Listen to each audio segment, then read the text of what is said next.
del agua corporal y de los electrolitos. Aquí lo que estamos viendo en pantalla pues es la nefrona conformada por los túbulos y también por esta porción glomerular. Tenemos por lo tanto porción glomerular, que es la cápsula de Bowman, y porción tubular, que va a ser ya las tres subregiones, con túbulo proximal, asa de Henle y nefrona distal. En esta imagen de mayor amplitud reconocemos el glomérulo con su cápsula de Bowman. Tiene una pared visceral, una capa parietal.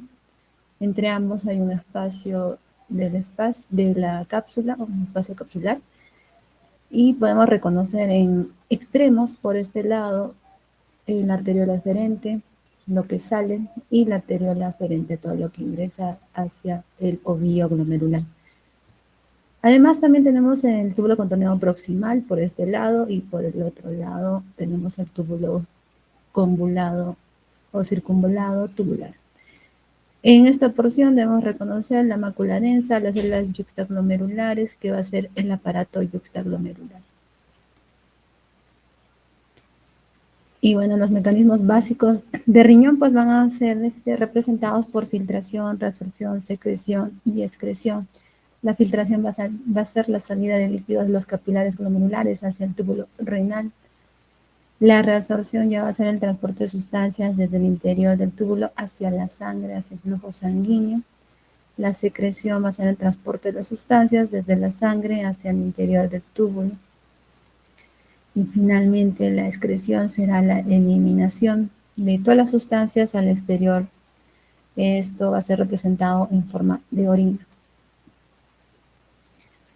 Hay que recordar estas porciones anatómicas del riñón, que está conformado por los glomérulos, los túbulos, el intersticio y vasos sanguíneos. Cuando surge daño pues de una porción, finalmente pueden estar comprometidas las 4 porciones. Tenemos el término de enfermedad renal crónica, o también conocida como insuficiencia renal crónica terminal. También tenemos la terminología del síndrome nefrítico y síndrome nefrótico. Nefrítico pues se representa con una hematuria visible, hay proteinuria leve, más una hipertensión arterial. El síndrome nefrótico, estos pacientes presentan proteinuria moderada, hay hipoalbuminemia, edema que es intenso y se puede ver en la clínica, hiperlipidemia y lipiduria. Y estos valores pues se pueden reconocer con exámenes laboratoriales. Hematuria o proteinuria, estos signos pues se van a reconocer por alteraciones a nivel glomerular. También tenemos que reconocer el término de insuficiencia renal aguda e insuficiencia renal crónica. La insuficiencia renal aguda está caracterizada por presentar azoemia, oliguria o anuria.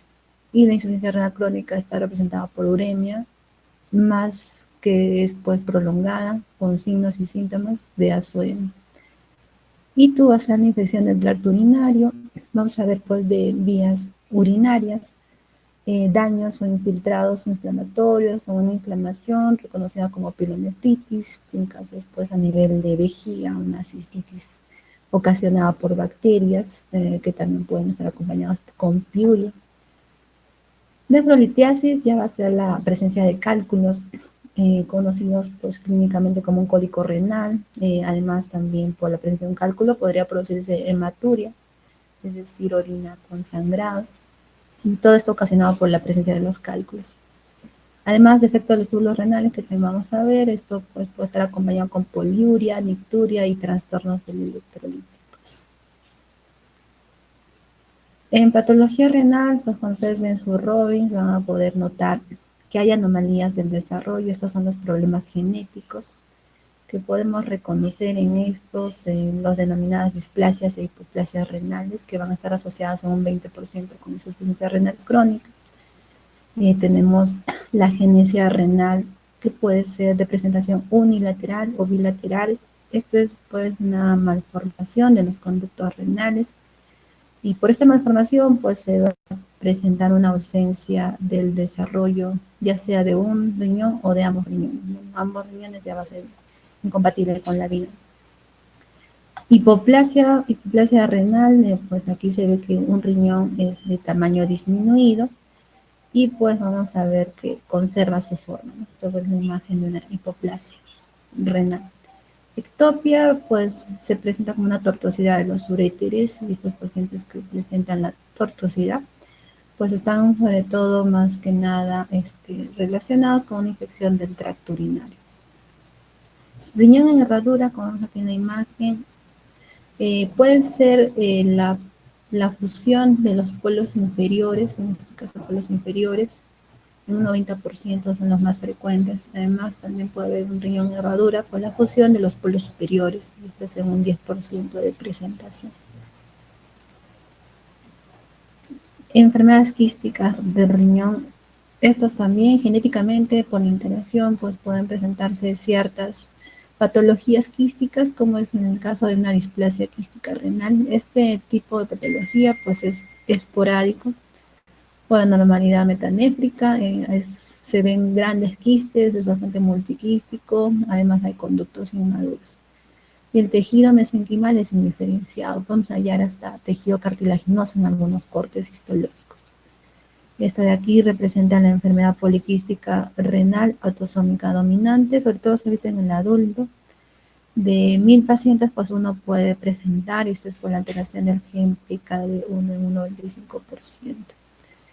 Aquí pues hay mutaciones que alteran los túbulos y se pueden estar relacionados con presencia también de quistes hepáticos en el paciente, además aneurisma cerebral y prolapso de la válvula mitral. Aquí tenemos la enfermedad poliquística renal recesiva. Esta sobre todo es en la etapa infantil. Los pacientes pueden fallecer muy jóvenes y también está asociado con quistes hepáticos, que podrían llevar a una fibrosis hepática de tipo congénita.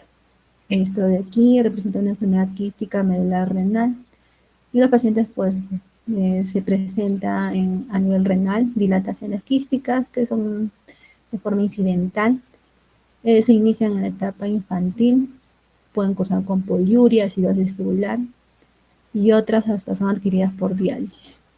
Además, quistes simples, como estamos viendo aquí en la imagen, hay quistes simples que se podrían originar a nivel de la corteza, con un epitelio cúbico bajo, y el tamaño de estos quistes simples pues pueden variar entre 2 a 10 centímetros, conteniendo adentro un líquido claro, seroso, y a veces puede estar acompañado con hemorragia. La imagen superior ya representa esta enfermedad poliquística, ¿no? Donde vemos pues gran cantidad de formaciones quísticas en todo lo que es el parénquima renal. Cortes histológicos, bueno, macroscopía aquí de un riñón con formaciones quísticas, que se trata de una displasia renal multiquística. Por la parte inferior tenemos un corte histológico que evidentemente pues, notamos un tejido renal reemplazado por la fibrosis, por tejido mesenquimal indiferenciado, y tenemos esta formación quística de variados tamaños. Aquí ya reconocemos una nefropatía poliquística autosómica dominante en el adulto. Vemos pues desde la parte externa del riñón gran cantidad de formaciones quísticas, variados tamaños, y cuando es de corte longitudinal también se puede reconocer. Estas son las quísticas que contienen líquido seroso. Además también hepáticamente está comprometido el riñón, en este caso de los pacientes con una nefropatía poliquística autosómica dominante. Entonces vamos a ver quistes a nivel del hígado también en el adulto.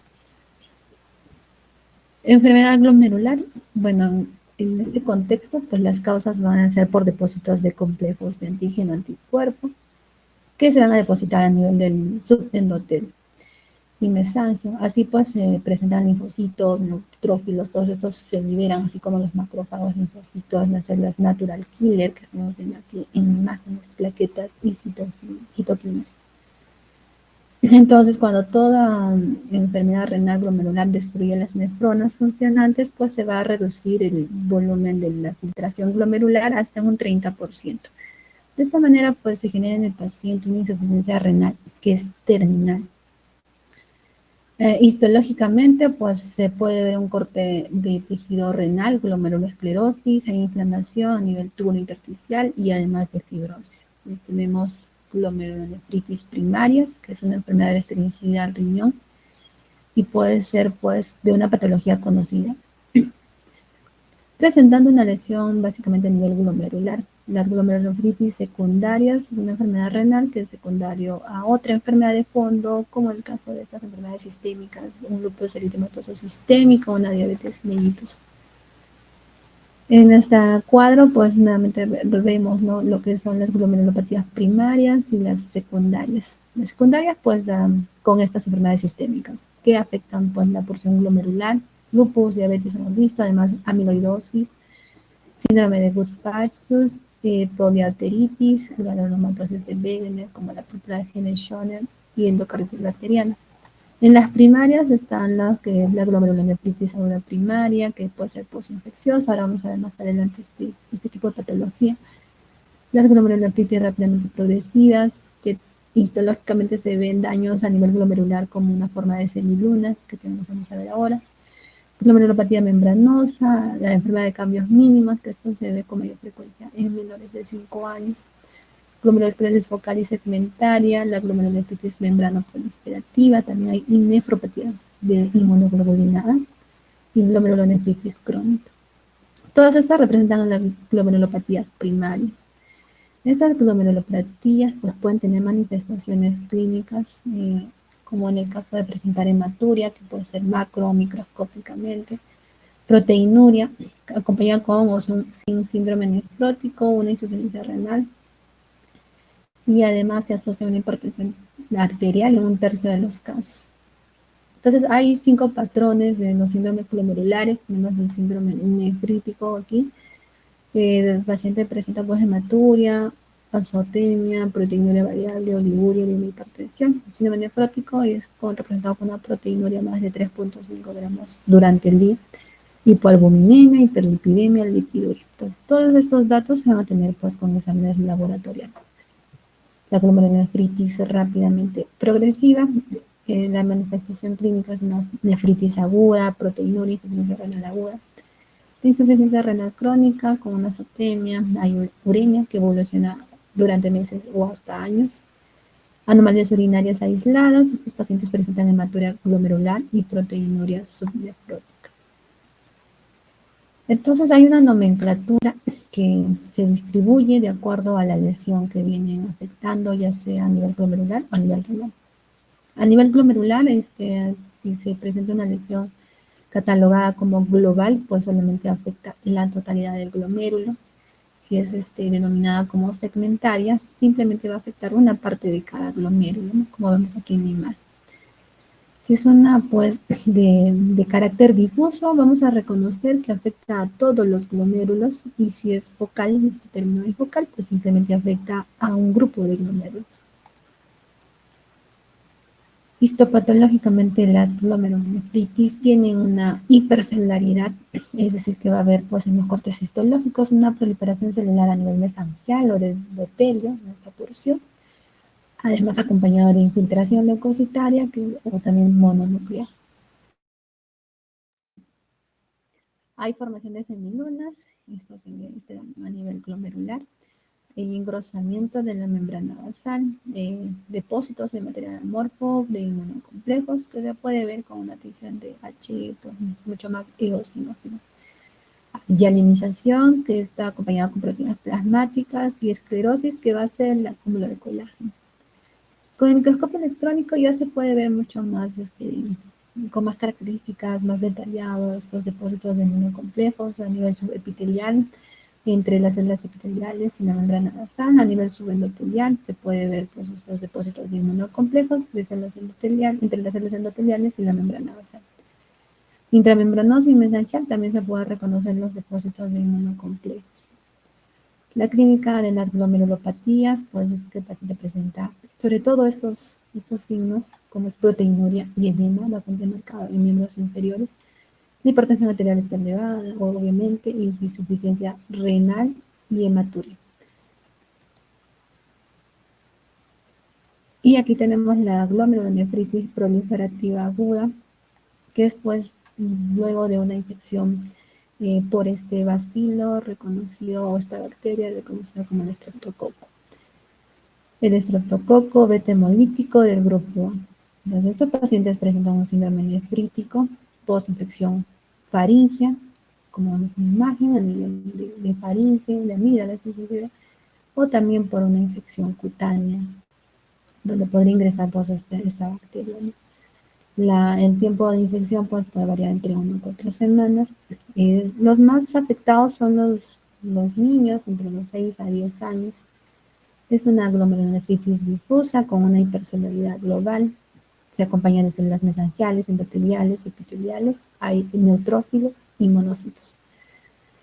Podemos encontrar depósitos de IgG, IgM y también complemento 3. La recuperación con tratamiento de antibióticos pues es un 95%. Histológicamente pues vamos a ver una proliferación de células endoteliales. Toda esta porción de aquí se vuelve mucho más prominente. Además de células endoteliales, también hay proliferación de mesangio y está acompañado por estas células inflamatorias que se ven como salpicadas, que van a estar representando a los neutrófilos, ¿sí? También podemos ver la tumefacción de las células endoteliales, hay una obliteración capilar de los hilitos hemáticos de los túbulos y el glomérulo en general pues se haya aumentado de tamaño. En casos graves podemos reconocer semilunas con una porción de esclerosis, ¿no? Entonces la clínica, pues la patogenia de esta glomerulonefritis postinfecciosa por este bacilo, pues bacterias, ¿no? Que la entrada pues, puede ser faringoamigdalitis o por una infección cutánea, por esta infección de la bacteria del estreptococo beta hemolítico. Entonces se presenta una activación de antígeno anticuerpo, que esto puede ser valorada laboratorialmente con una elevación del anticuerpo antiestreptomicina, o un aumento de la antihialuronidasa, también un aumento de la antirribonucleasa. Entonces aquí pues se presenta lo que son los inmunocomplejos circulantes con depósitos en capilares glomerulares y activación del complemento. Hay disminución del complemento 3 en plasma y clínicamente se ve que el paciente tiene hematuria y proteinuria. Hay disminución de la filtración glomerular, entonces en el paciente se refleja como una oliguria, y laboratorialmente hay aumento de urea plasmática, aumento de creatinina. Hay disminución de excreción de urinaria de sodio, entonces se ve pues, una disminución de excreción fraccionaria de sodio menos de 1%. Y se presenta una expansión del espacio extracelular. Aquí es donde ya el paciente refleja lo que es el edema, sobrecarga de volumen y hipertensión arterial. Y se puede reconocer o asociar con una disminución de renina plasmática y de aldosterona. Este es otro tipo de glomerulonefritis, las que estamos viendo en las primarias. Esta es la rápidamente progresiva con semilunas y pues como vemos en el corte histológico, pues a nivel glomerular, hay acumulación de estas células en el espacio de Bowman. Entonces ya tenemos espacios y por lo tanto se refleja como si fuera una semiluna. Hay acumulación de células parietales, hay monocitos, macrófagos, neutrófilos, también linfocitos, que estos todos esclerosan la porción del glomérulo y hace que se vea como una media luna. Y genera pues un síndrome nefrótico. La glomerulonefritis rápidamente progresiva, esto que se ve más que nada en niños, pues hay de tipo 1, que es de forma idiopática y asociada con el síndrome de Goodpasture. La de tipo 2 por inmunocomplejos, que puede ser también idiopática, por causa postinfecciosa, lupus eritematoso sistémico, ya por enfermedades sistémicas también. Y la de tipo 3, que va a estar asociada con ANCA, es idiopática y también puede estar asociada con enfermedades sistémicas.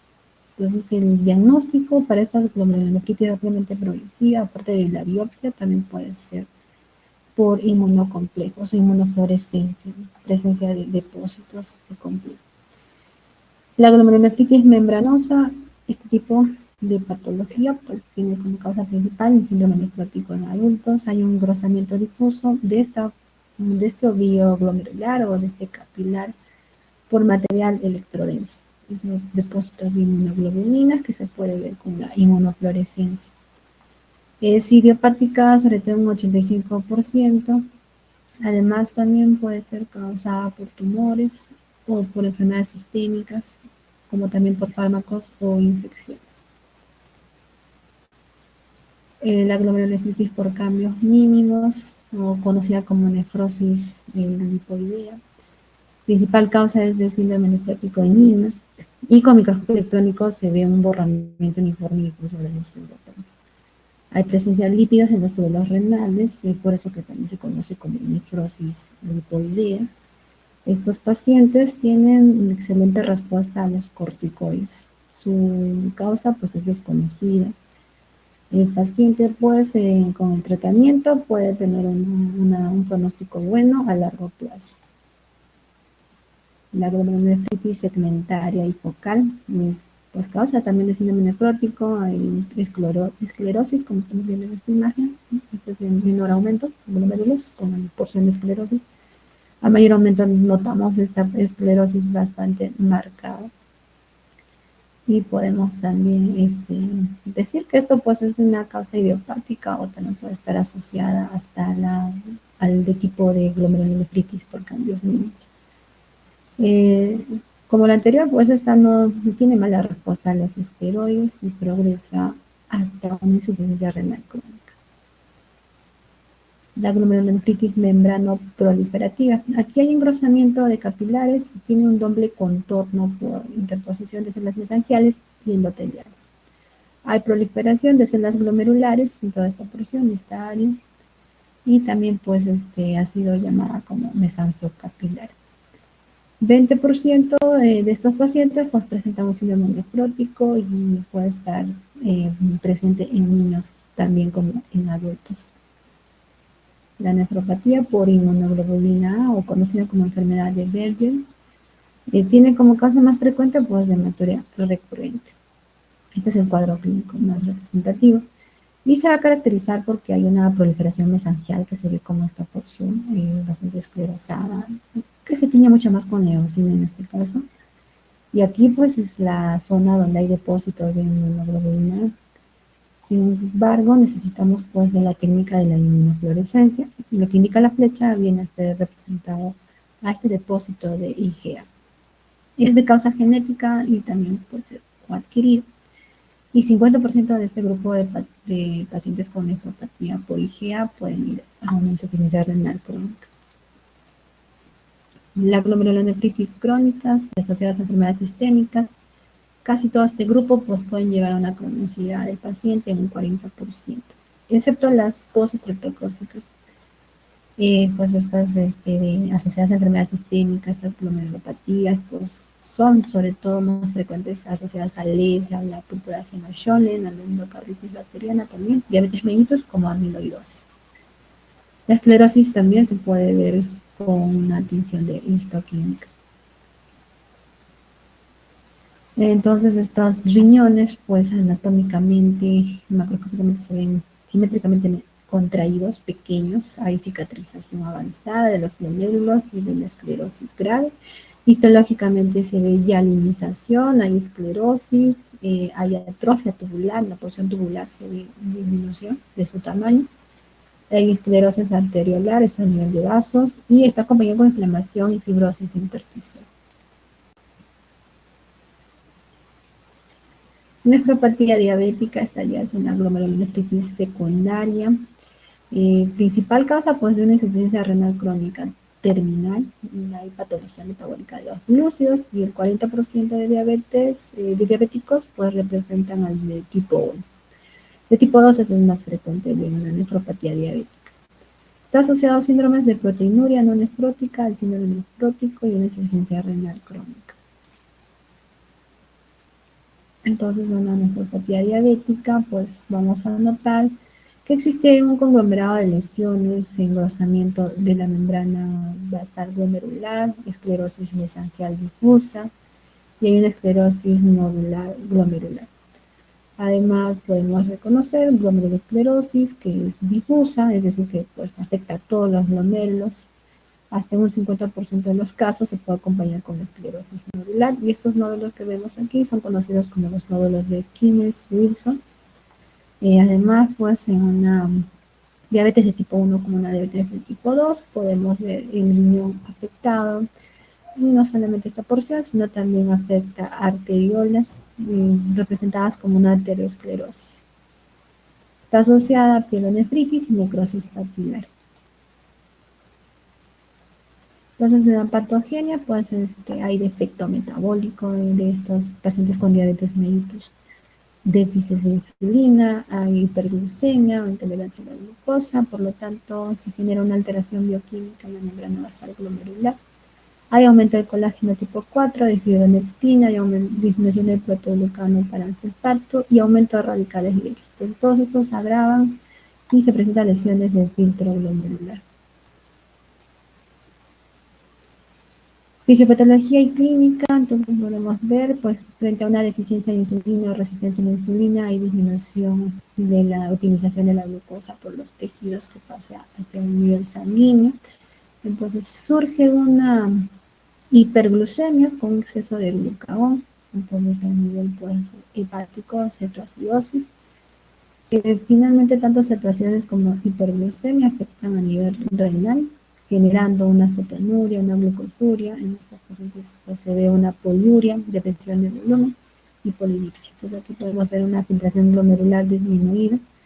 Y si esto pues es mucho más de causa grave, pues podría generar en el paciente un coma diabético. Además también hay polifagia, en estos pacientes que se ve que hay un tejido adiposo con aumento de poliposis y de ácidos grasos libres. Entonces hay aumento del catabolismo de proteínas a nivel muscular. Hay enfermedades que afectan no solamente a nivel glomerular, sino también a nivel de los túbulos, que ya es la otra porción de la nefrona, o porción tubular, como era pues túbulo proximal, asa de Henle y nefrona distal. Y estos se conocen pues como, en este caso, como una necrosis tubular aguda. Aquí pues se ve que está asociada con una causa más frecuente de insuficiencia renal aguda.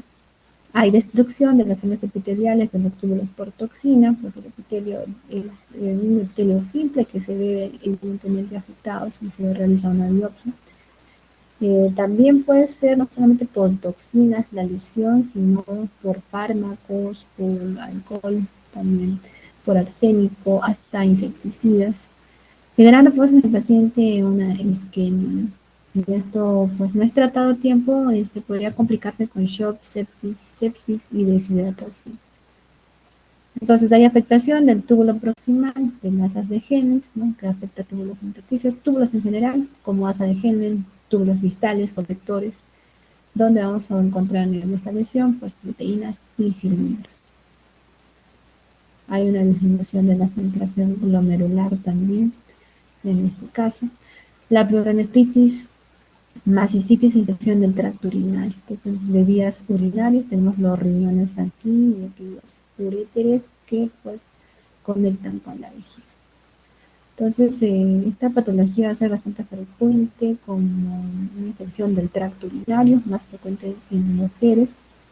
Y como causa, pues puede ser por un cateterismo prolongado, por embarazo, por diabetes mellitus. Hay defectos congénitos que también pueden estar asociados a una citus, inclusive por cálculos y tumores, ¿no? Entonces, los agentes infecciosos que están asociados tenemos pues, los más habituales como el Escherichia coli, el Proteus, el Enterobacter, además también Klebsiella. Los pacientes presentan disuria, polaturia, fiebre y dolor a nivel de los flancos. Los citus pues, puede ser de forma aguda, crónica, la de forma aguda con inflamación supurativa focal. Entonces lo que representa aquí son los neutrófilos a nivel intratubular. Se acompaña de abscesos y pielonefritis. La de tipo crónica, bueno, también hay inflamación, pero esto se ve pues, mucho más hacia los cálices. Los cálices pueden ser borrosos, deformes, hay fibrosis, glomerulosclerosis y también hay una inflamación obstructiva o por nefropatía por reflujo. Esto se ve congénitamente o en la etapa infantil. Y santogranulomatosa, que está acompañado por macrófagos espumosos. Entonces, vemos el defecto a nivel renal y también a nivel de ureter. Si hacemos un corte histológico, pues reconocemos la presencia, en este caso, de tipo aguda, porque voy a poder hallar mucho más células inflamatorias, en este caso los neutrófilos. Enfermedades de los vasos sanguíneos y a nivel renal, por hipertensión sobre todo, pues pueden generar nefroesclerosis benigna, como una hiperplasia fibroelástica de arterias, hay atrofia de nefrones y riñones pequeños, que acompaña con necrosis fibrinoide, enteritis y trombosis. Estenosis de la arteria renal por arteriosclerosis, infartos renales, que también están dentro de este grupo de patologías sanguíneas, de vasos sanguíneos. Y también tenemos por aquí el hemolítico urémico, o conocido como SHU. El paciente puede presentar anemia hemolítica, trombocitopenia y una insuficiencia renal. La obstrucción de la vía urinaria, uropatía obstructiva. Entonces, una uropatía obstructiva, pues generalmente la causa es la presencia de un cálculo. Si no se soluciona a tiempo, pues puede ocasionar una atrofia renal que va a ser permanente, generando en el paciente hidronefrosis, dilataciones de los cálices, como en esta imagen macroscópica, hay unas dilataciones bastante evidentes de los cálices y de las pelvis renales. Se asocian anomalías congénitas y también puede ser por cálculos, esta uropatía obstructiva, o puede ser por tumores, un tumor que esté creciendo aquí y que esté generando esta dilatación, o inflamación también, o como el embarazo. La obstrucción pues es parcial, puede ser silente por años o hasta afectar la función de renal. Entonces, cuando hay afectación renal, recién pues, se activa tratamiento o se investiga la causa. Y una de estas causas, pues como les decía, son los cálculos o conocidos como litiasis renal. Más frecuente en los hombres de raza blanca entre la cuarta y la quinta década de la vida. Estos clínicamente presentan un dolor que es cólico, tipo cólico, hay hematuria, náuseas y vómitos, hay los signos pues, de obstrucción y con predisposición a infección. Entonces, la presencia de cálculo también puede estar asociada con una infección a nivel renal.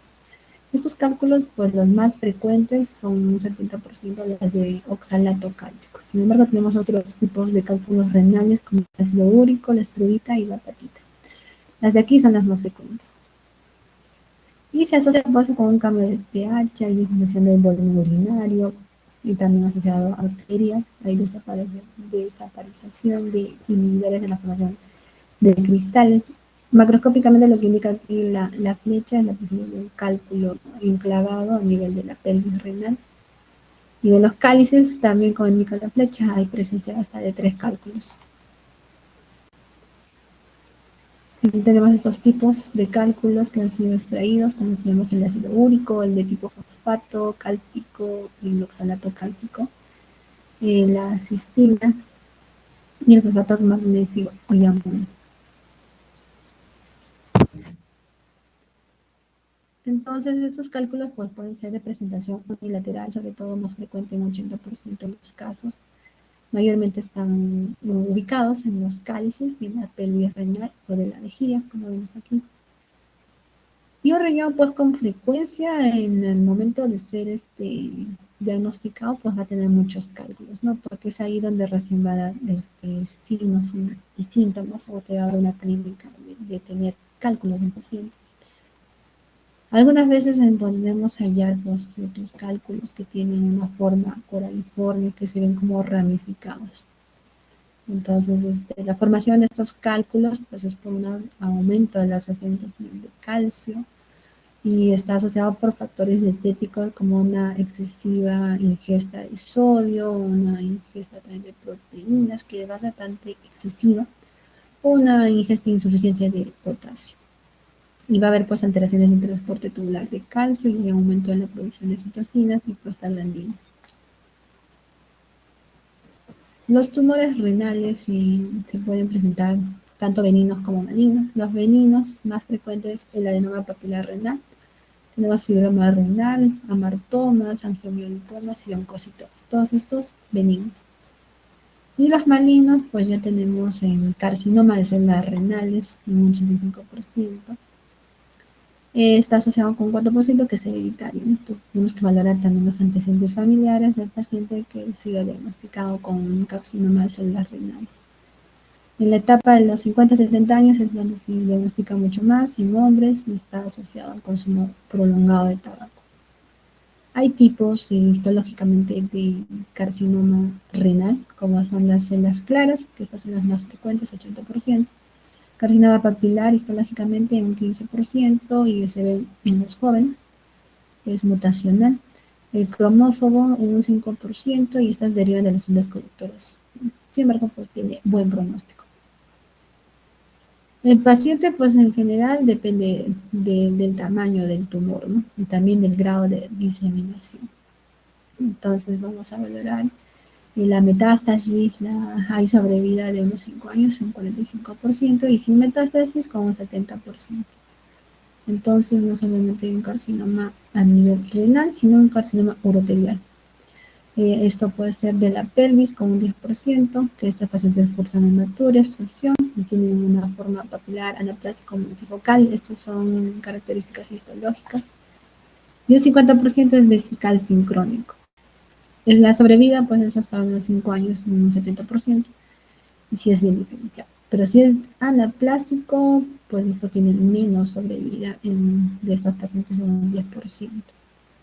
Entonces, pues los carcinomas papilares pueden estar asociados con ciertos genes mutacionales también, así como el papilar esporádico, las células claras también tienen cierto grado de mutación genética y tenemos este carcinoma papilar hereditario. Sin embargo, hay otros factores también como hemos visto, ¿no?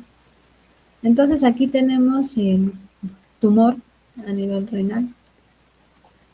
Histológicamente, este es un carcinoma de células claras con un citoplasma amplio. Este es un carcinoma papilar, pues las células tumorales muestran una formación de tipo polipoide, como si tuvieran pues ramificaciones con cores vasculares. Y este es de tipo cromófobo. Esto es menos frecuente, un 5%, sin embargo tiene un mejor pronóstico. El tumor aquí en un corte de riñón anatómico ya fijado en forma, reconocemos que esta zona de aquí vendría a ser la tumoración, el carcinoma renal, que evidentemente su tamaño va incrementándose y en este caso va creciendo hacia la parte de la cápsula renal. Aquí este tumor pues, se inicia a nivel de la pelvis renal, ¿no? Casi cercana hacia el ureter. Entonces, una vez extraído el tumor, vamos a ver de qué tipo se trata, ¿no? Si es una de células claras, si es una papilar o es una cromatoide. Ok, bien, entonces hasta ahí es la teoría. Y ahora les voy a tomar su fast test. Sí, dime, Fabricio. Doctor, una pregunta, ¿cuál sería la diferencia entre síndrome nefrótico y síndrome No te escucho nefrítico? muy bien. Voy a conectarme otra vez. Te escucho abajo. Ok, ok.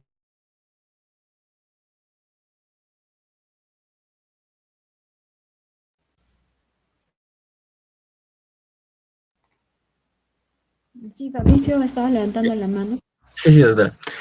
¿Cuál es la diferencia entre el síndrome nefrótico y el síndrome nefrítico? No me quedó tan claro. Sobre todo la clínica. En la clínica debemos ver y también el examen laboratorial si presentan proteinuria. En el nefrótico, sobre todo, es la proteinuria más de 3,5 gramos durante las 24 horas. Ok, gracias, doctora. Ok. Y aquí voy a enviar el link del Sócrates.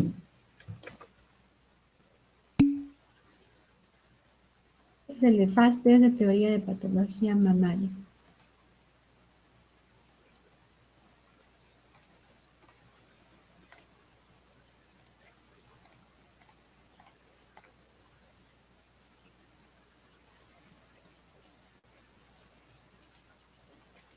Ok, el nombre de sala es Quispe 6960. Voy a ingresar y tienen 8 minutos.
Ok, ya se cumplió el tiempo.